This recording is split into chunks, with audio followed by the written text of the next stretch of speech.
John, it seems like once you worked through that first period and you did work through it, that things started to get better, at least offensively in the second period. Not just because of the goals, but you were playing more within your structure. Yeah, we played with our structure. It's just that's a back-to-back game by both teams right there. Playing a 5 o'clock game after playing the night before. It was slogging around, but I liked our structure. I think that's the most important thing in those type of games is make sure you're playing well away from the puck and just try to keep it as simple offensively as you can. You talk a lot about Zach Werenski, but Oliver Bjorkstrand seems to be getting better and better almost with every shift. Yeah, you talk about a deadline, trades and stuff like that. You hope that's our deadline move.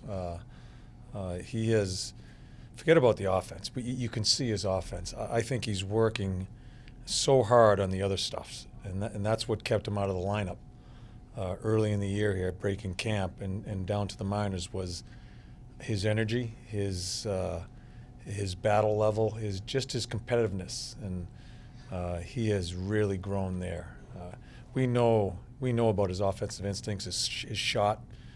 I think I watched the other stuff, and I think he's been very, very consistent there. You have the benefit of tinkering with lines and still knowing you're going to get offense from different places. That line, whatever number you call it, with Gagne, Hartnell, and Bjorkstrand, was really a driver tonight. Yeah, they played well, and they had some. When I put them together, I was I stuck with it a little bit until we lost Andy tonight. But I've been bouncing Borky on that line and with Winnie. Whenever I've put Borky with Sam and Hartsey, even the last game last night, they ended up with some opportunities. So, to get some consistency from some other lines as far as offensive zone pressure, that's a really good thing. Do you think your ability to give Bobrovsky a night off? He's kind of in a flow of a typical number one with the number two. Have you seen a more energized Bobrovsky here in the last few weeks or so, just because he's gotten a break every I think it's helped. I think it's helped, and we laid this out here. Now we have tomorrow off. He has another day off, and he wasn't too busy tonight, right.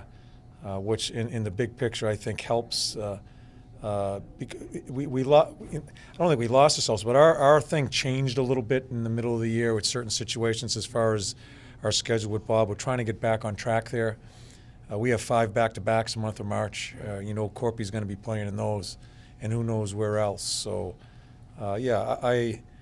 we want to keep him in a flow, but we also want to get him some rest when we can, because he's carried quite a bit of work with us. Is Bob in the zone? I mean, in the last 3 games, he's given up 1 goal. The only game he lost was the overtime. Yeah.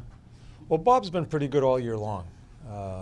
There really hasn't been a dip along the way. He's been, as we talk about in our group and we talk during the year, I think he came in with the right mental attitude. I think he came in a different type of conditioning, dropped some weight, and has just locked himself in. So it gives us an opportunity to keep on climbing, and that's your most important position in the game there, and we have a pretty good one.